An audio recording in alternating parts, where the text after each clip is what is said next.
우리 나는 예배자입니다. 함께 찬양 드리면서 주님 앞에 나가겠습니다.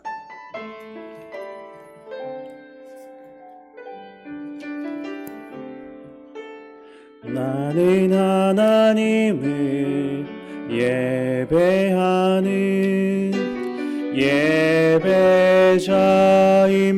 예배자입니다. 내가 서 있는 곳 어디서나 하나님을 예배합니다. 내 영혼 거룩한 은혜를 향하여 내 마음 완전한 하나님 향하여 이곳에서 바로 이 시간 하나님을 예배합니다. 이 시간 한 번 더 고백하겠습니다. 나는 하나님을 예배하는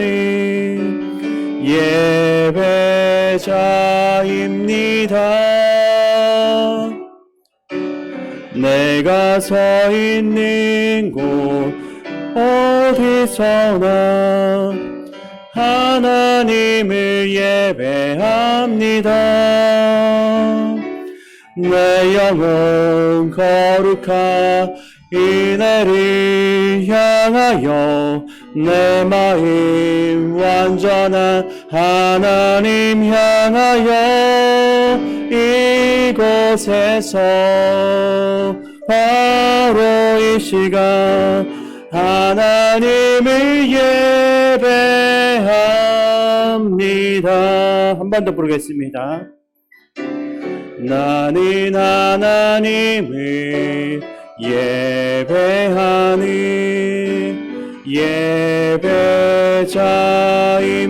예배자입니다.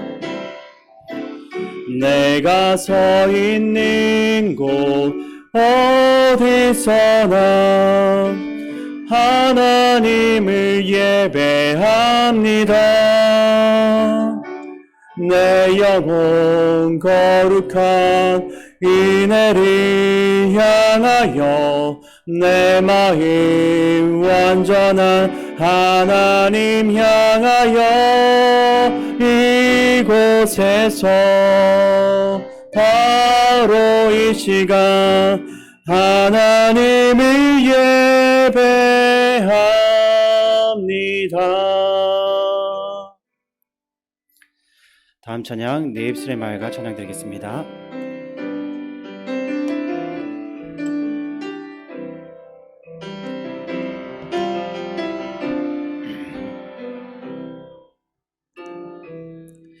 내 입술의 말과 나의 마음의 묵상이 주께 연락되길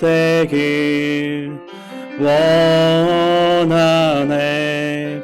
내 입술의 말과 나의 마음의 묵상이 주께 연락되길 원하네. 내 입술의 말과 내 입술의 말과 나의 마음의 묵상이 주께 연락되길 원하네. 내 입술의 말과 나의 마음의 묵상이 주께 연락되길 원하네. 내 반석 나의 구원자 나의 노래할 이유 주님 눈에 축복되길 원하네. 모든 순간순간마다 주의 종 되길 원해. 주님 눈에 축복되길 원하네. 내 입술의 말과 입술의 말과 나의 마음의 묵상이 주께 연락되길 원하네. 내 입술의 말과 나의 마음의 묵상이 주께 연락되길 원하네.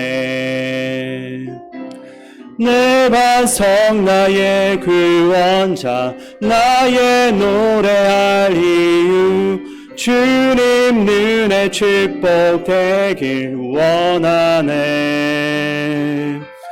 모든 순간순간마다 주의 종 되길 원해. 주님 눈에 축복되길 원하네. 내 반석 나의 구원자 나의 노래할 이유 주님 눈에 축복되길 원하네. 모든 순간순간마다 주의 종 되길 원해. 주님 눈에 축복되길 원하네.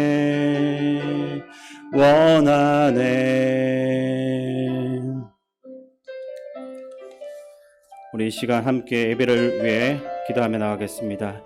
우리가 하나님과의 친밀함을 경험하려면 하나님께 많은 시간을 투자해야 합니다. 하나님은 오늘도 우리와 더욱 친숙하기 위해서 더 많은 기도의 시간을 갖도록 우리에게 요구하고 있습니다. 또한 더욱 힘써 우리가 예배에 참여하기를 원하십니다. 그 하나님을 예배 가운데 만나고 말씀을 통해 그분의 뜻을 깨달을 수 있도록 이 시간 예배를 위해 함께 기도하며 나가겠습니다. 사랑의 하나님은 우리에게 날마다 새로운 일상을 허락하심을 감사드립니다. 하나님, 주님께 드려주는 이 예배를 위해 기도합니다. 성령 하나님의 강한 능력이 이 예배당과 각 가정 사업터에서 온라인으로 참여하는 모든 일들 가운데 임하게 하여 주시옵소서.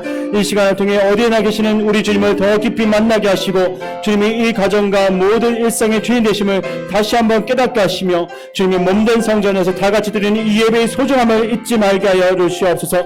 주님을 향한 순전한 사랑으로 이 성전에서 예배의 자리를 지키는 주님의 자녀들의 이름을 기억하여 주시며 주님을 향한 순수한 열정으로 드리는 예배들을 기쁘게 받아 주시옵소서. 이 예배 속에서 성령 하나님의 능력을 체험하며 하나님의 살아계심을 알게 되는 시간이 되게 하여 주시옵소서. 주님, 우리의 모든 예배의 주인 되시며 어떤 상황에서도 찬양과 영광을 받으시기에 합당하신 주님의 이 시간 찬양하며 나갑니다. 하나님, 우리의 경배를 받아 주시옵소서. 연약한 저희들을 붙들어 주시고 우리의 마음과 생각이 온전히 주님을 향하여 갈 수 있도록 하나님 도와주시옵소서. 이 시간 성령 하나님 만나기 원합니다. 하나님, 우리에게 말씀하여 주시옵소서. 우리 사랑하신 예수님 이름으로 기도합니다. 우리 다 함께 찬송가 301장 함께 부르겠습니다.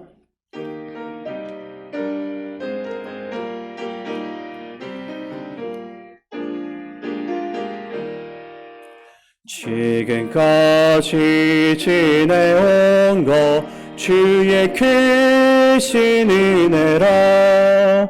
한이 없는 주의 사랑 어찌 이루 말하랴. 자나깨나 주의 손이 항상 살펴주시고 모든 일을 주 안에서 형통하게 하시네. 몸도 마음도 연약하나 세임받아 살았네. 물붓듯이 부으시니 주의 은혜 족하다. 사랑 없는 거리에 나 험한 산길 헤맬 때 주의 손을 굳게 잡고 찬송하며 가리라. 주님 다시 배울 날이 날로 다가와 무거운 짐 주께 맡겨 벗을 날도 멀었네. 나를 위해 예비하신 고향 집에 돌아가 아버지의 품 안에서 영원토록 살리라.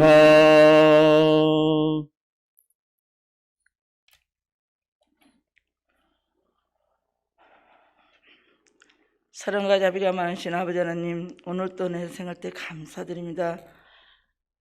부족한 죄인 새해 벽두부터 감히 이 자리에 서서 기도하게 함을 아버지 부족하지만 순종하는 마음으로 섰습니다. 하나님, 이 시간에 기도할 수 있는 아버지 여건을 허락하신 거 하나님 앞에 감사를 드립니다. 아버지님이시여, 벌써 새해 들어서 두 번째 맞는 수요일입니다. 저희들 주일 이후 3일 동안도 지켜주셨다가 오늘 또 수요 예배에 정말로 지금 코로나로 인해서 어려운 가운데 아버지님이시여, 다들 모여서 일상적으로 예배드리지 못한 정말로 이렇게 힘들고 어려울 때 또 이 자리에 모여서 예배드리게 됨을 참으로 감사드립니다. 이 시간에 또한 가정에서도 아버지 영상으로 예배드린 모든 하나님의 귀한 자녀들에게도 동일한 은혜를 허락하여 주실 줄 믿사옵니다. 이 시간에 또한 아버지님이시여, 저희들 아버지 신년 벽두부터 하나님 앞에 정말로 부르짖고 간구하고 기도해야 되는데 나부터서라도 아버지님이시여, 게으르고 나태한 마음에 부족한 거 너무 많습니다. 그러나 지금 저희들 아버지 우리 담임 목사님이 새해부터 신년 특별 새벽 기도를 주관하시고 아버지님이시여, 영적 위기를 119로 아버지님이시여 회복하라는 그런 말씀 가운데 시편으로 저희들 지금 말씀하는 중에 있습니다. 이제 이틀 남았지만 남은 기간도 더욱더 열심히 참여할 수 있는 우리들 신앙이 되게 도와주시옵시고, 아버지 이 부족한 죄인으로 말미암아 부터 모든 우리 시민교회 성도들 다 같은 한 마음으로 동일한 아버지님이시여, 정말로 예배에 참석하고 기도에 참석하며 목사님 말씀에 순종하고 우리가 따를 수 있는 그러한 우리 시민교회 모든 성도들 되게 도와주시옵소서. 아버지님이시여, 중직들이 한 60여 명이 됩니다. 하나님 앞에 정말 부르짖고 간구하고 깨어서 기도할 때 우리 시민교회는 반드시 부흥되리라 믿사오니 하나님께서 함께해 주시옵시고 도와주시옵소서. 아버지님이시여, 또한 2년에 걸쳐서 하나님 사랑, 이웃 사랑을 표어로 삼고 우리가 기도를 했습니다. 올해 표어는 하나님 함께 웃고 함께 우는 성령 공동체라는 귀한 표어를 내걸고, 아버지님이시여, 또한 총회 주제로서 아버지님이시여, 복음으로 아버지님이시여, 정말로 교회를 새롭게 세상을 이롭게 하라는 그런 표어를 내걸고 우리가 기도하면서 아버지님께서 지금 자리를 지키고 있습니다. 이 시간에도 하나님께서 함께해 주시고 우리가 그래서 모든 사람들이 깨어서 기도함으로 우리 앞으로 시민교회 올해 60년을 바라보면서 모든 할 일도 많은 우리 교회입니다. 하나님, 목사님 말씀에 순종하며 기도하고 우리 나아갈 때 하나님께서 함께 해주시고 우리 교회 더욱더 하나님 앞에 영광 들고 정말 영혼 구원 살리는데 부족함이 없는, 정말로 구원할 수 있는, 모든 죽어가는 생명들을 구원할 수 있는 구원의 방주의 역할을 할 수 있는 귀한 시민교회가 되게 도와주시옵소서. 하나님께서 함께 믿사오며 우리 서영선 담임 목사님 늘 강건함으로 붙들어 주십시고 늘 아버지님께서 모든 걸 행하실 때 우리가 믿고 순종하고 따르면서 기도하면서 나아갈 수 있는 우리의 모든 시민교회 성도들과 다 모든 재직들 되게 도와주시옵소서. 이 시간에도 우리 사랑하는 또 부목사님 강순철 부목사님 단위에 세우셨습니다. 아버지님이시여, 에베소서 말씀 주님 안에서 함께하면 행복하다는 그런 귀한 말씀으로 주제를 삼고 귀한 말씀 증거하실 때 우리가 큰 은혜 받는 귀한 시간 되게 도와주십시고, 이 시간에 정말 우리가 몸과 마음을 다 바쳐서 정말 하나님께 정말 예배하는 자, 하나님께 영광 돌리는 자, 이 시간에 온전히 하나님께 예배 드릴 수 있는 예배자가 되게 도와주십시고 이 자리에 주님께서 임재해 주시고 우리의 몸과 마음을 다 바쳐서 신령과 진정으로 하나님 앞에 영광 드리고 예배 드릴 수 있는 귀한 시간 되게 도와주십시고 큰 은혜 받는 귀한 시간 되게 도와주시옵소서. 부족한 죄인 구하지 못한 까지는 다 이루어질 줄 믿사옵고 이 부족한 죄인 이 모든 말씀을 날 보내주신 예수님의 이름으로 간절히 기도드렸사옵나이다. 아멘. 아멘.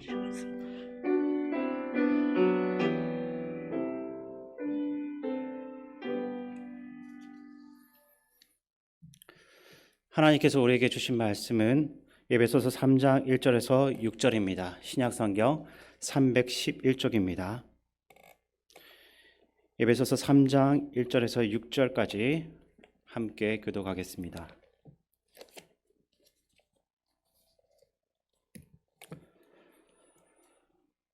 이러므로 그리스도 예수의 일로 너희 이방인을 위하여 갇힌 자 된 나 바울이 말하거니와 너희를 위하여 내게 주신 하나님의 그 은혜의 경륜을 너희가 들었을 터이나 곧 계시로 내게 비밀을 알게 하신 것은 내가 먼저 간단히 기록함과 같으니 그것을 읽으면 내가 그리스도의 비밀을 깨달은 것을 너희가 알 수 있으리라.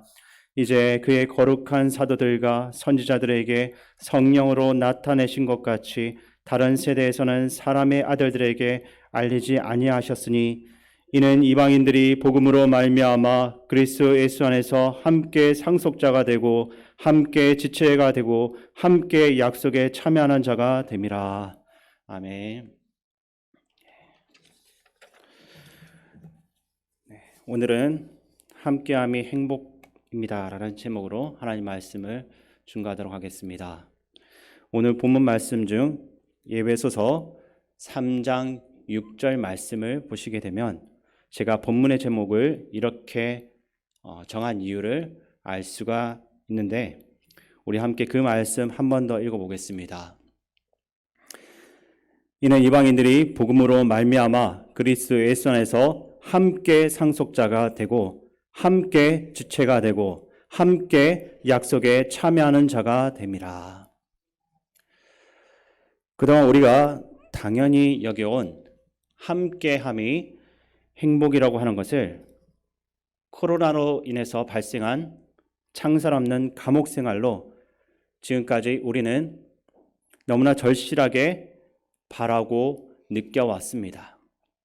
그리고 이 본문 말씀에서 고백하는 함께, 함께, 함께 이 세 번이나 고백하는 함께라는 말이 우리에게는 너무나 진실로 사무쳐서 함께하고 싶다, 만나고 싶다, 손잡고 싶다, 함께 교제하면서 하나님 나라를 같이 만들고 싶다, 이런 우리의 열망이 담긴 단어가 되었습니다.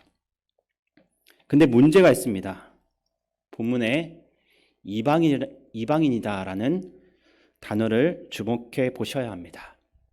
왜냐하면 우리는 이방인이기 때문에 처음부터 하나님 앞에 설 자격이 없기 때문입니다.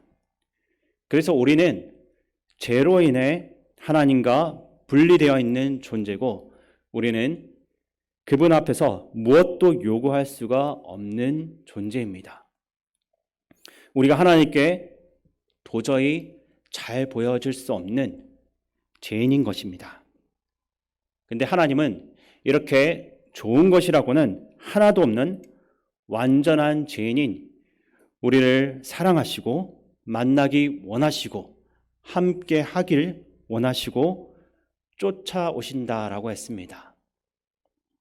왜냐하면 바로 하나님의 사랑이 우리에게서 출발하는 것이 아니기 때문입니다.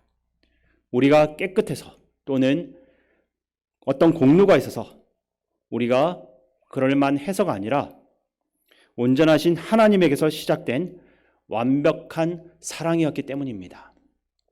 그래서 우리가 영적으로 이방인이었고 황량한 인생 가운데 버려진 존재 같지만 하나님은 우리에게 내가 외롭고 힘들어하는 이방인 같은 너를 사랑한다라고 말씀하십니다. 우리가 하나님 앞에 뭔가 내세울 만한 사람이고 우리가 이만큼 괜찮은 교회를 세웠고 우리가 이만큼 신앙생활을 하고 있고 또 내가 안수집사고 권사고 장로고 또 목사고 이런 것을 내세울 수 있어서가 아니라 실제로 우리는 이방인이라고 하는 우리의 연약함을 고백할 때에만 정말로 우리의 신앙생활을 바르게 세워나갈 수가 있습니다. 세상엔 당연한 것은 없습니다. 부모 자식 간에도 그렇습니다. 어느 조직이든 어느 관계든 당연한 것은 없습니다. 그리고 우리가 하나님 앞에 예배할 수 있다는 것, 이것도 절대로 당연한 것이 아닙니다. 하나님이 우리의 예배를 받아주신다. 하나님이 우리를 구원하신다. 이것이 당연한 일이 아니라는 것입니다. 하나님은 이방인인 우리를 사랑하시고 도와주셨습니다.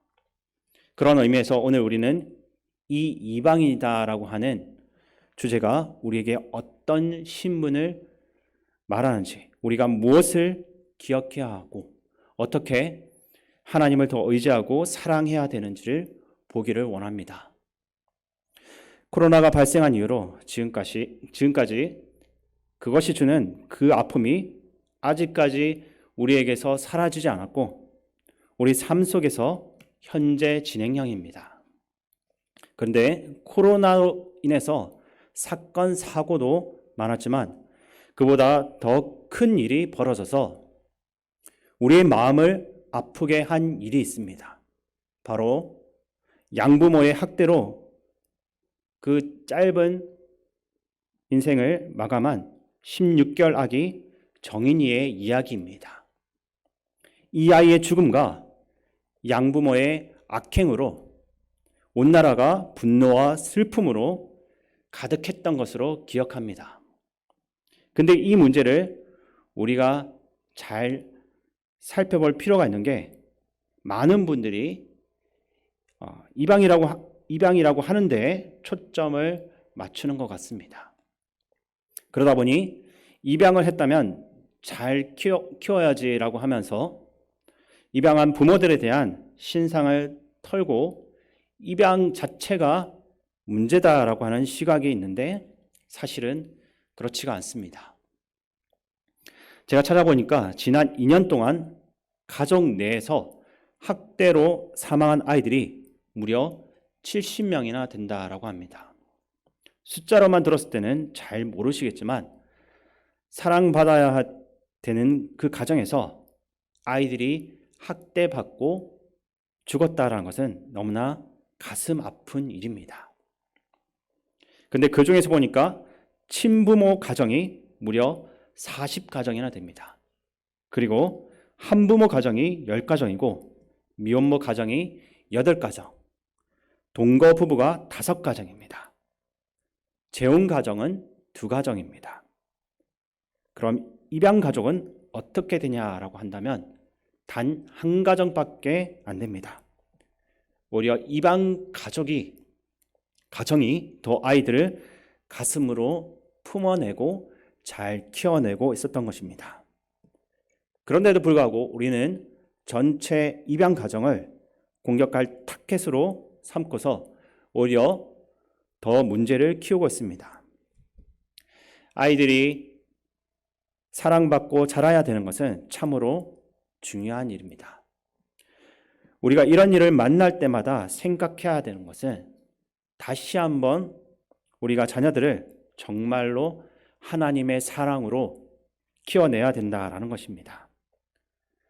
정인이 사건 속에는 독실한 기독교 가정에서 자라난 양부모가 있습니다. 그래서 기독교가 욕을 더 먹었고 세상은 더 손가락질을 했습니다. 어떻게 자기 희생을 앞에 내세우고 사랑의 종교라고 말하는 기독교가 이럴 수가 있는가라고 하면서 큰 비난을 받았습니다. 왜 이렇게 된 것입니까? 저도 목회자 가정에서 성장했던 사람이지만 동일한 환경에서 자란 그 양부모들이 입양한 딸을 학대해서 사망하게 만드는 범죄자가 되었다고 하는 이 사실이 너무나 가슴이 아파서 그 이유로 하나님, 우리 가정에서 키우는 그리고 모든 믿음의 가정에서 키워내는 다음 세대가 정말 하나님의 사랑과 은혜 가운데 잘 자랄 수 있도록 주님 모든 믿음의 가정들을 다시 한 번 더 새롭게 하여 주시옵소서라고 기도하기 시작했습니다. 아직도 우리 욕심 때문에 사람의 생각과 계획대로 자녀가 커지기를 바라는 마음을 가지고 있지는 않습니까? 이런 비극적인 사건을 통해서 내가 받은 하나님의 온전하신 사랑, 그 크신 사랑으로 내 자녀들을 잘 길러내는 것이 우리의 사명이 아닌가 하는 생각을 해보게 됩니다. 여러분, 다시 한번 말씀드리지만 우리도 하나님 앞에서 이방인이고 사랑받을 자격이 하나도 없습니다. 우리가 누리는 모든 것은 당연한 것이 하나도 없습니다. 그런데 하나님께서 에베소서 본문 3장 6절 말씀에서처럼 복음으로 그리스도 예수 안에서 함께 상속자가 되게 하시며 이방인인 우리를 먼저 사랑해 주셨습니다. 오늘 말씀은 그것을 아주 명확하게 우리에게 보여주고 있습니다. 우리는 복음과 그리스도 예수가 아니었으면 하나님 앞에 설 수 없는 존재들입니다. 게다가 이렇게 자격 없는 우리를 하나님은 먼저 사랑하셔서 우리를 입양해 주셨습니다. 이것은 성경이 처음부터 끝까지 우리에게 말씀하고 있는 핵심적인 주제입니다. 성경에서 제일 처음 시작되는 책은 사실 출애굽기인데 출애굽 사건에서 역사하신 하나님이 과연 누구이신지 그것을 밝혀주는 책이 창세기이기 때문입니다. 그러니까 성경에서 제일 첫 사건은 출애굽 사건인데 이 출애굽 사건이 벌어지기 직전에 어떤 일이 발생했습니까? 선택된 백성임에도 수많은 이스라엘 백성들이 애굽에서 강제 노동을 하면서 살아가야 했습니다. 거기다가 먹고 자는 것도 편하게 못하고 피라미드라는 엄청난 건축물을 지으면서 애굽에서 끔찍한 고통을 겪어야 했습니다. 준비된 사진을 좀 보여주시기 바랍니다. 네. 자, 조금만 더 키우시면 좋겠는데 지금 이 그림은 테베라고 하는 이트 지역에서 발굴된 이스라엘 노예들의 일을 하는 장면인데 이들이 얼마나 힘든 삶을 살았는지 상상이 되실 것입니다. 400년에 걸친 그러한 노예 생활 가운데서 이스라엘 백성들은 이제 다 죽게 생겼고 아무 희망도 소망도 없었습니다. 아무도 우리를 돌아보지 않는구나. 우리는 버려졌구나 라고 생각할 때 그때 하나님이 모세라고 하는 선지자를 보내주시고 모세를 통해서 말씀을 선포하십니다. 바로 이런 말씀을 선포해 주셨습니다. 출애굽기 6장 7절 말씀을 한번 보겠습니다. 6장 7절 말씀 한번 보여주십시오. 너희를 내 백성으로 삼고 나는 너희의 하나님이 되리니 나는 애굽 사람의 무거운 짐 밑에서 너희를 빼낸 너희의 하나님 여호와인 줄 너희가 알지라. 아멘. 선포된 이 말씀은 성경 전체를 요약해 놓은 것입니다. 하나님이 우리에게 어떤 일을 하셨나? 하나님은 누구고 우리는 누구인가? 어떤 일이 벌어졌고 우리가 이제 어떻게 살아야 되는가를 한 문장으로 줄이면 바로 이 문장입니다. 이방인인 우리가 어떻게 하나님의 자녀가 되었는지 보시게 되면 너희는 이제 내 백성이다. 내가 너희를 내 백성을 삼겠다라고 하는 것을 볼 수 있습니다. 이 말은 뭐냐면 원래 우리는 하나님 앞에서는 이방인이었다라는 것입니다. 사실 하나님이 먼저 우리를 자녀 삼을 이유가 하나도 없었습니다. 그냥 애굽에서 종살이하는 불쌍한 인생들, 앞날은 없고 막막하여 밖에서 썰어져 죽으면 동물처럼 내다 버려질 아무 무가치한 인생인데 그러한 이스라엘 백성들에게 하나님은 내가 너희를 내 백성 삼고 입양하시겠다라고 말씀하셨습니다. 그리고 내가 너를 내 가슴으로 품어 내 자녀로 알고 내 목숨을 다하여 너를 구원하겠다 말씀하셨습니다. 이것이 우리에게도 벌어진 사건입니다.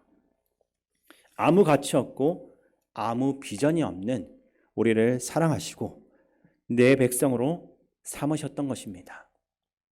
그러면 이제 우리는 무엇을 의지하며 살게 됩니까? 주님이 나는 너희의 하나님이 되리라 라고 말씀하신 그 순간부터 우리의 배경이 바뀌고 우리의 의지하는 바가 바뀌는 것입니다. 출애굽 당시에는 애굽에 많은 신이 있었습니다. 태양신과 땅의 신이 있고 강의 신과 심지어 개구리와 독종, 우박 등의 모든 신이 각자 다 있었는데 하나님이 그 모든 것을 대신해서 내가 너희의 하나님이 될 것이다 라고 하셨습니다. 천지를 창조한 내가 너희만의 하나님이 되고 천지의 섭리를 주장하는 내가 너희 백성의 하나님이 될 것이다 라고 말씀하고 있습니다. 그래서 이제는 저 강대한 이집트 제국과 바로 왕을 두려워할 필요가 없다. 내가 너희 하나님이 되어서 내가 널 지켜줄 거다 라고 말씀하십니다. 그러면 그 하나님이 우리에게 어떤 일을 하셨습니까? 바로 애굽 사람의 무거운 짐 밑에서 너희를 빼내셨다라는 것입니다. 이 무거운 짐이 무엇입니까? 이 애굽 사람의 무거운 짐은 이 당시에 도저히 빠져나올 수 없는 봉건 제도의 무덤과도 같은 현실을 말해줍니다. 죽기 전에는 노예의 삶을 벗어날 수가 없고 자유를 얻을 수 없습니다. 근데 사망 그 앞에서 모든 인간은 고개를 숙일 수밖에 없는데 하나님은 이제 예수 그리스도를 보내셔서 사망 권세 앞에서 우리를 건지셨고 이제는 우리가 죽지 않아도 됩니다. 죽지 않아도 자유를 얻을 수 있는 길이 열린 것입니다. 바로 사망 권세를 뛰어넘는 예수 그리스도의 십자가와 구속의 부활이 우리를 빼내주시는 하나님의 은혜가 된 것입니다. 근데 출애굽기 6장 7절에서 재밌는 좀 흥미로운 표현이 있습니다. 애굽 사람의 무거운 짐 밑에서 너희를 빼내려고 준비 중인 하나님이 아니고 빼낸 하나님이라고 하는 것입니다. 아래 자막을 좀 보여주시기 바랍니다. 출애굽기 6장이면 아직 출애굽하지 않았던 때입니다. 아직 아무 일도 벌어지지 않았습니다. 근데 하나님은 이미 말씀하십니다. 왜냐하면 나는 너희를 분명히 빼낼 것이기 때문이다 라는 것입니다. 너희가 그 속에서 도저히 저항할 수 없게 만드는 모든 압제 속에서 너희의 느낌과 관계없이 이미 나는 너희를 빼냈다라는 것입니다. 이게 중요한 것입니다. 이 말씀을 들었을 때 이스라엘 백성들은 아직 노예였고 아직 채찍질을 당하고 있고 아직 무거운 벽돌을 나르고 있었습니다. 그러나 하나님이 마음먹으시고 결정하시면 이미 우리는 빼내신 것이나 다름이 없다라고 하는 것입니다. 이 말씀을 듣는 우리 시민교회 가족 여러분도 새해가 시작됐는데 달라진 게 없다라고 생각하는 분이 있을 수 있습니다. 하나님이 계시다고 하는데 함께 하면 행복이다라고 하는데 왜 나는 이렇게 불행한가? 라고 의문을 가질 수 있습니다. 그러나 우리의 느낌을 뛰어넘는 하나님의 결단을 바라보시길 바랍니다. 하나님은 우리를 빼내기로 하신 것이 아니라 이미 빼내셨던 것입니다. 사망 권세는 무너졌고 우리의 모든 아픔은 씻겨졌고 하나님은 우리를 빼내셨습니다. 그래서 우리가 해야 할 일이 있고 이제 우리가 해야 할 사명이 있습니다. 출애굽기 6장 7절에서 아까 노란색으로 칠해진 부분이 있는데 한 번 더 보여주시기 바랍니다. 노란색으로 칠해진 부분을 같이 한 번 더 읽어보겠습니다. 너희 하나님 여호와인 줄 너희가 알지라. 내가 다른 누구의 하나님도 아니고 바로 너희의 하나님 여호와인 줄 너희가 알기를 바란다라는 것입니다. 여러분, 하나님이 왜 가치 없는 이방인 같은 우리를 불러서 자녀 삼아 주셨습니까? 왜 하나님이 우리를 하나님의 자녀로서 복 주시고 사랑해 주시고 은혜를 주시겠습니까? 이것 한 가지입니다. 너희가 좀 알았으면 좋겠다라는 것입니다. 내가 너의 하나님 여호와인 줄을 너희가 알기를 원한다. 그게 하나님의 마음인 것입니다. 사실 그렇습니다. 여러분 부모들이 자녀에게 바라는 게 뭐가 있습니까? 자녀한테 네가 공부 열심히 하고 좋은 대학 나오고 돈 많이 벌어서 엄마 아빠 비행기 태워주라. 물론 이런 얘기를 할 수 있습니다. 그러나 사실 본심은 그게 아닙니다. 무언가를 알아달라라는 것입니다. 내가 네 부모라는 것, 내가 너를 위해 얼마나 기도하는지, 내가 너를 위해 얼마나 사랑을 베풀기 원하는지, 내 목숨까지 줘서라도 내가 너를 잘되게 하고 싶어하는 그 부모의 본심, 내 마음을 알아주는 것, 그거 하나면 되는 것입니다. 그리고 그런 부모님의 마음을 아는 자녀는 어디를 가든지 기가 좁지 않습니다. 부모가 나를 위해서 다 줄 수 있고 심지어 목숨까지도 줄 수 있다. 그러면 자녀는 어디를 가서도 마음껏 꿈을 펼칠 수가 있습니다. 아버지 어머니가 든든히 자리를 지키고 있는 가정에서는 자녀들이 학교 갔다 오는 것 두렵지 않습니다. 학원 갔다 오는 것, 군대 갔다 오는 것, 유학 갔다 오는 것, 시집 장가 가는 것도 무섭지 않습니다. 왜냐하면 나를 사랑하고 헌신하는 우리 엄마 아빠가 집에 있다는 그 안정감 하나면 자녀들은 뭐든지 할 수가 있습니다. 근데 우리 부모들도 회사에서 일을 할 때, 가정생활 할 때, 또는 사업을 할 때 전부 다 두려움이 있습니다. 그 두렵고 떨리는 순간은 우리 부모들도 기억해야 될 것이 단 한 가지입니다. 바로 우리 하나님인 것입니다. 우리 하나님이 다른 누구도 아니고 나와 우리의 하나님 여호와시다라는 것을 알아야 합니다. 이것이 하나님이 영적 이방인이었던 우리를 자녀 삼으신 이유라고 하는 것입니다. 지금 이 설교를 듣는 사람들 중에 자녀들이 있을 것입니다.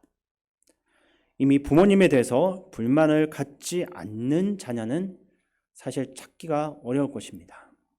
거의 대부분의 나라들 안에서 우리 엄마 아빠는 내 마음도 몰라주고 항상 잔소리만 하고 공부하라. 그리고 방학인데 내 마음대로 하는 것 하나도 없게 해서 가끔씩 전부 다 포기하고 집을 나가고 싶은 이런 마음들이 자녀들에게 있을지도 모르겠습니다. 부모님들이 자녀들의 마음에 100% 맞출 수가 없습니다. 부모님들이 아무리 욕심을 내려놓으려고 해도 이것은 참으로 어려운 일입니다. 그래서 사랑한다고 하는데 사랑 때문에 어찌 보면 더 질척거리게 되고 더 매달리게 됩니다. 그게 부모님의 약한 모습입니다. 그래서 자녀 여러분들도 기억해야 할 것이 있습니다. 여러분들이 정말 기억해야 되는 것은 예굽의 백성들처럼 무거운 짐 밑에서 너희를 빼낸 너희의 하나님 여호와인 줄 너희가 알지라, 이 말씀입니다. 하나님은 지금 그것을 말씀하고 있습니다. 모든 자녀들에게 하나님이 주고 싶어하는 한 가지, 내가 너희 하나님이다. 혹시라도 너희 부모에게 불만이 있고 혹시 부모가 해줄 수 없는 일이 있더라도 내가 너의 아버지가 되고 어머니가 되고 내가 너를 입양했으니 내가 널 영원히 책임질 거다라고 말씀하시는 그 하나님만 바라보기를 원합니다. 그리고 부모들은 또 무슨 죄가 있습니까? 자식을 낳은 죄로 평생을 가슴 아파하면서 살아가야만 되는 것이 아니겠습니까? 가슴에 멍이 든 채로 자녀 앞에서 항상 을이 되고 늘 약자가 되어 살아가는 부모들은 무슨 죄입니까? 그런데 이 코로나 시대 매일 얼굴을 보며 서로 정말로 악이 받치고 화가 나고 심지어는 저걸 어떻게 해야 하나 하고 고민하는 부모들은 무엇을 기억해야 합니까? 하나님께서는 이러한 부모들의 마음을 위해서도 말씀하십니다. 내가 너희 하나님 여호와인 줄 너희가 알지라. 내가 나의 사랑을 받지 않았느냐? 내가 너를 구원하지 않았느냐? 내가 너를 받아주지 않았느냐? 내가 너를 내 자녀로 삼고 내가 너희에게 내 온전한 사랑을 내어주지 않았느냐? 기억하거라. 내가 너를 구원했다. 여러분, 이게 중요한 것입니다. 자녀 때문에 속이 썩는 부모님들이 참 많이 있을 것입니다. 내가 왜 저걸 낳았나? 무자식이 상팔자다라는 옛말은 정말로 참 진리구나. 내가 왜 몰랐던가 하는 분들이 있을지도 모르겠습니다. 그러나 그런 와중에도 여러분들이 기억하시기 바랍니다. 우리가 정말 기억해야 되는 것, 이방인이나 자격이 없는 나를 입양해 주신 하나님의 은혜인 것입니다. 여러분, 또 있습니다. 그 사이에 끼어 있는 남편들은 또 얼마나 불쌍합니까? 여러분, 집에 들어가면 아이들 눈치 보고 아내들의 눈치도 봐야 합니다. 분위기는 싸늘합니다. 밖에서도 힘들고 집에 가면 더 힘듭니다. 왜 그렇습니까? 이 끼어 있는 세대가 항상 제일 힘이 드는데 그렇다고 누구 편도 들 수가 없습니다. 애들한테 아빠는 항상 자기 마음도 몰라주고 늘 일에만 쫓겨서 살아가는 무심한 아빠고, 아내들의 입장에서는 모든 육아에 대한 책임은 아내에게 맡겨놓고 나 몰라라 하는 것처럼 보이는 무심한 남편입니다. 근데 자녀와 아내들 사이에서 힘들고 어려워하는 남편들이 있다라고 한다면 이것을 기억하십시오. 내가 너희 하나님 여호와인 줄 너희가 알지라. 우리가 기억해야 될 것은 우리 하나님이십니다. 하나님께서 나와 여러분을 하나님의 은혜로 구원하셨고 한 가장으로 삼아 주셨습니다. 나에게 하나님의 사랑을 베풀 수 있는 가족을 허락해 준 것입니다. 이것이 얼마나 감사한 일입니까? 다시 한번 우리가 용기를 내기 원합니다. 다시 한번 힘을 내기 원합니다.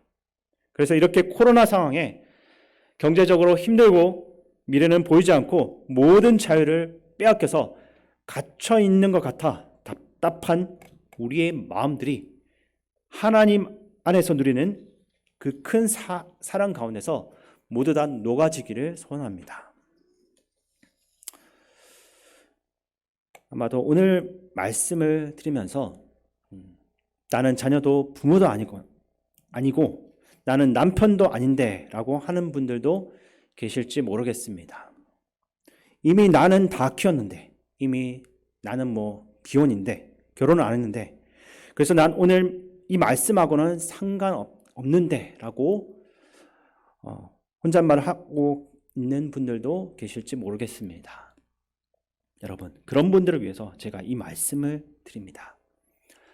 여러분들은 모두 세례를 받았습니다. 세례를 받았다라는 것은 무슨 뜻입니까? 세례 받았다라는 것은 이제 더 이상 내가 나의 주인이 아니다라는 것입니다.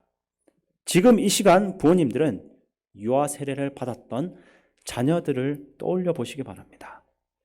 유아 세례를 받는 그 순간부터 내가 더 이상 그 아이의 책임자가 아닙니다. 세례받는 그 순간부터 그 아이의 부모님은 하나님이 되시는 것입니다. 하나님이 그의 인생을 책임지겠다라는 약속이 세례입니다.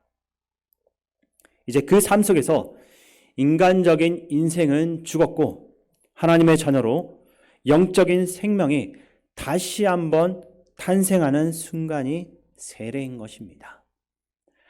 그래서 여러분들이 세례를 받았다라면 기억하시기 바랍니다. 내가 너희 하나님 여호와인 줄 너희가 알지라. 모든 자녀여, 모든 부모여, 모든 양육자들이 기억하시고 우리 모든 시민교회 가족들이 이것을 절대 잊지 마시기 바랍니다. 힘들고 어렵고 아직까지 모든 것이 해결되지가 않았는데 내 앞에는 수많은 문제가 산적해 있고 그것을 나는 해결할 능력이 없고 오히려 내 마음은 무너지고 있다면 여러분 우리가 기억해야 될 것은 하나밖에 없습니다. 내가 너희 하나님 여호와라. 내가 너희를 애굽의 그 무거운 짐에서 빼낸 너희의 하나님이다. 내가 너희의 절망 가운데서 너희를 건질 하나님이다. 내가 자격 없는 너를 입양하여 내 마음에 품고 내 가슴으로 너희를 다시 한번 살아나게 한 너희의 참 부모 하나님이다.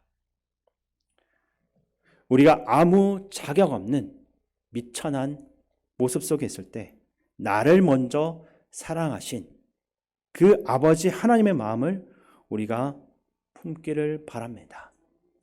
그래야 해서 내가 내 마음에 그 하나님 사랑을 품어야 됐구나. 내가 더 사랑해야겠구나. 내가 가장 극심한 고통 속에서도 하나님께 사랑받고 있음을 기억해야 되겠구나. 그 마음이 여러분 안에서 생겨나기를 바랍니다. 이제 이 시간 우리가 받은 하나님 말씀으로 기도하며 나가기 원합니다. 우리는 사단과 저희 압제 속에서 고통받고 있는 영혼을 찾아 그를 복음 안에서 해방시켜 하나님의 자녀 만드는 사명을 가지고 있습니다. 그 사명을 우리가 망각하고 있었다면 이 시간 마음을 돌이켜 내 주변에 있는 가족과 친척, 친구들 그 모두를 하나라도 놓치지 않고 다 전도할 수 있게 달라고 기도하시고 특별히 이 땅에서 더 이상 학대받는 자녀들이 없도록 기도하시기 바랍니다. 또한 우리 시민교회 안에 모든 성도님들이 이 새롭게 시작한 한 해에도 내가 너를 자녀 삼았다라고 하는 하나님의 은혜를 품고 서로 간에 하나님의 은혜를 똑같이 흘려보내는 가운데 함께 웃고 즐거워하는 은혜의 공동체가 되도록 이 시간 함께 마음을 모아서 기도하며 나가겠습니다. 기도하시겠습니다. 죄인된 우리를 사랑하셔서 아들을 내어주시고 십자가에 달려 들어가시면 우리의 모든 죄를 사하시고 죽음을 이기고 부활하셔서 오늘 성령 하나님은 우리와 함께 하시며 우리의 삶을 다스리시는 주님, 내 주변의 가족, 친구, 이웃들 중에 아직도 예수님을 믿지 않은 영혼들이 많이 있습니다. 그러나 그 모든 영혼들을 위하여 그동안 열심히 기도하지 못했다면 이 시간 회개하오니 용서하여 주시옵고 우리 교회 주변의 전도 대상자들이 그 삶 속에서 예수님을 주로 고백하는 인생이 되게 하시고 그들의 진정한 주인은 하나님이심을 깨닫게 하옵소서. 하나님 그 모든 영혼들을 만져주시고 고쳐주시옵소서. 그 영혼의 마음 벽 앞에서 가로막고 있는 악한 마귀를 물리쳐주시고 그 영혼을 속히 건져주시옵소서. 예수님을 진정으로 만나고 변화되게 하여 주시옵소서. 쉬지 않고 일하시는 여호와 하나님 하루속히 역사하여 주시옵소서. 우리가 기도하는 인생들의 주어진 그 시간이 마치기 전에 더 이상 그들 중 하나라도 잃지 않도록 복음에 전해서 이 잃어버린 영혼들이 예수님을 믿는 그 기쁨을 우리와 같이 맛보게 하여 주시옵소서. 주님, 정인이 사건 이후로 아직도 학대받는 가정의 자녀들이 있습니다. 그 모든 자녀들도 여호와 하나님 주시는 평화를 누리는 세상을 보게 하여 주시옵소서. 정서적으로나 육체적으로 학대받는 이 모든 자녀들을 사람의 악으로부터 지켜주시고 그 아이들이 마음의 상처로 그 인생을 허비하는 자녀가 되지 않도록 지켜주시옵소서. 또한 이 사회의 시스템이 더 발전해서 보이지 않는 곳에서 학대받는 자녀들을 도울 수 있도록 주께서 이끌어 주시옵소서.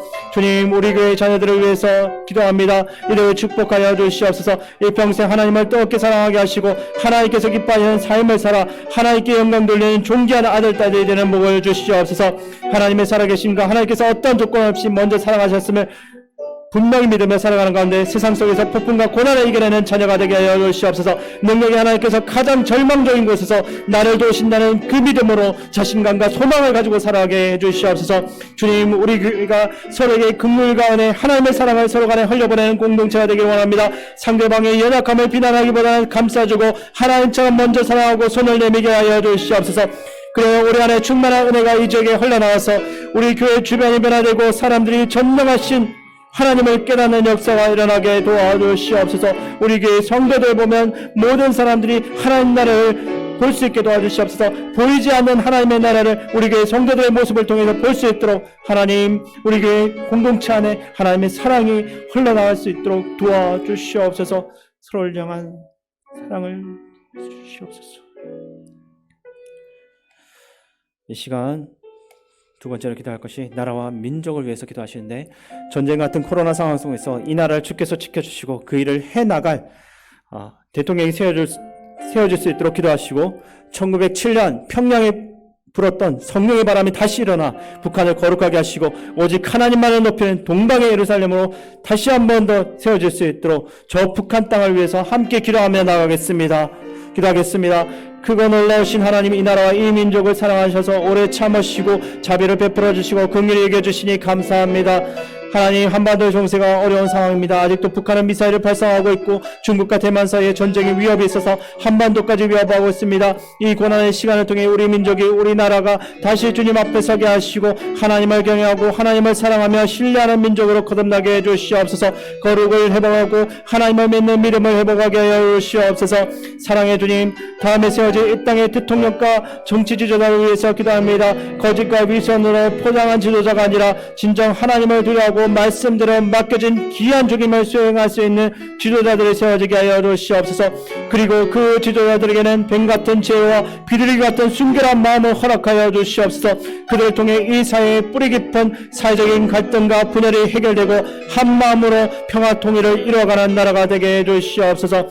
하나님, 이 시간 저 북녘 땅을 위해서 기도합니다. 고통 가운데 신음하는 저들의 눈물을 닦아주시고 오랜 세월 기도했던 저 북녘 땅에 성령의 바람이 불어오게 하시고 평화의 바람과 지혜의 바람이 불어오게 해주시옵소서. 저 땅을 묶고 있는 어둠의 영들이 모두 떠나가게 하시고 모든 우상이 무너지게 하시고 오직 예수 그리스도를 구주로 고백하며 갈라선 남과 북이 예수 이름으로 하나 되어 함께 하나님을 예배하는 그날이 속히 오게 하여 주시옵소서. 저 땅에서 홀로 주님을 전하며 복음을 지켜내고 있는 하나님의 자녀들을 지켜주시옵소서. 그 생명을 지켜주시옵소서. 악한 무리로부터 그 생명을 지켜주시고 그들을 통하여서 북한이 변화되게 도와주시옵소서. 하루빨리 저 북한 땅의 모든 우산들이 무너지고 하나님 나라가 그 땅 가운데 이루어지길 원합니다. 하나님, 저 북한 땅에 있는 많은 동포들이 아직도 주의 복음을 듣지 못하고 죽어가고 있습니다. 하나님, 그들 한 명 한 명을 기억하여 주시옵소서. 또한 오랫동안 저 북한 땅을 위해서 기도했던 이들이 있습니다. 그 기도를 하나님 잊지 말아주시고 하루빨리 평화 통일이 이루어지고 하나님, 저 북한 땅의 평화 통일이 이루어지는 가운데 하나님, 저 땅에 있는 모든 사람들이 주께로 돌아오게 도와주시옵소서. 또한 저 땅을 통해서 중국과 러시아까지 복음의 통로가 열릴 수 있도록 도와주시옵소서. 주님께서 저 북한 땅을 이용하여 주시고 저 북한 땅에 다시 한 번 더 복음이 세워지고 무너졌던 교회들이 다시 한 번 더 각 지역에서 일어나는 역사가 하나님 다시 한 번 더 그 땅 가운데 세워질 수 있도록 도와주시옵소서. 하나님, 저 북한 땅을 지켜주시고 도와주시옵소서. 이 시간 마지막으로 기도하시겠습니다. 이 시간 교회와 성도님들을 위해 기도하겠습니다. 담임 목사님 사역과 건강을 위해서 기도하시고 우리 교회가 표어대로 서로의 아픔과 기쁨에 함께하는 성령 하나님의 공동체가 되도록 기도하시기 바랍니다. 그리고 우리 교회 안에 모든 예배 안에서 성령 하나님이 역사하고 온 교회 안에 회개와 부흥의 역사가 일어날 수 있도록 함께 기도하며 나가겠습니다. 그리고 다음 세대를 위해서 기도하실 때 모든 다음 세대가 영성과 실력, 겸손과 온유함을 두루 갖춘 그리스도의 온전한 제자가 되어서 사회 각 영역에서 새로운 시대를 이끌어가는 하나님의 사람으로 쓰임받도록 기도하시고 그 자녀들의 마음 안에 있는 모든 두려움이 하나님으로 인해서 모두 사라질 수 있도록 기도하시기 바랍니다. 그리고 교회의 한우들과 어르신들, 군 복무 중인 자녀들을 위해서 함께 기도하며 나가겠습니다. 함께 기도하겠습니다. 주님, 사무엘이 그 모든 사사들이 살아있는 동안에 이스라엘 백성들을 외부의 공격으로부터 지켜주신 것처럼 담임 목사님께서 목회하는 동안에 이 교회의 영적 방패로 세워주셔서 사단의 어떠한 공격이 있어 우리 교회와 성도들을 지켜주시옵소서. 거룩하신 하나님 아버지, 주님이 맡겨주신 성도들의 말씀으로 인도하는 담임 목사님을 기억하여 주시옵소서. 성도들에게 좋은 영의 양식을 공급할 수 있도록 믿음과 하늘의 능력을 내려주시옵소서. 영육간에 강건함을 주시고 성령 충만함을 허락하여 주시옵소서. 하나님의 능력을 허락하여 주시옵소서. 또한 우리 교회의 다음 세대 자녀들을 위해서도 하나님 함께하여 주시고, 특별히 하나님 이 자녀들이 하나님 말씀으로 바르게 세워질 수 있도록 도와주시옵소서. 우리 교회 어르신들과 또 군복무중인 자녀들 가운데도 함께하여 주시어서 그들의 건강을 지켜주시고 그들의 삶을 하나님 도와주시옵소서. 하나님 함께하여 주시옵소서. 존귀하신 하나님 아버지, 이 시간 우리가 기도한 그 모든 것들 하나님께 들어주시고 인도하실 줄 믿습니다. 특별히 우리 교회 다음 세대들이 하나님 말씀으로 온전히 세워질 수 있도록 도와주시옵소서. 유치부부터 새롭게 개편된 청년부까지 하나님, 정말 하나님 말씀으로 온전히 세워져서 우리 이 시민교회를 바르게 세워나갈 수 있도록 하나님께서 우리 자녀들을 지켜주시고 보호하여 주시옵소서. 세상의 악으로부터 지켜주시고 오직 하나님 말씀으로 그들의 하나님 되시는 그 하나님을 바라봄으로 이 세상 가운데 승리하는 삶을 살 수 있도록 도와주시옵소서. 모든 걸 주께 맡겨드리오며 우리를 사랑하신 예수님의 이름으로 기도드립니다. 아멘.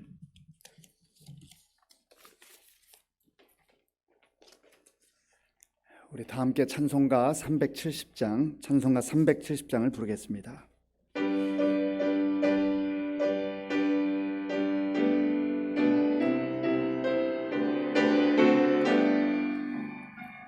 주 안에 있는 나에게 단 근심이 있으랴.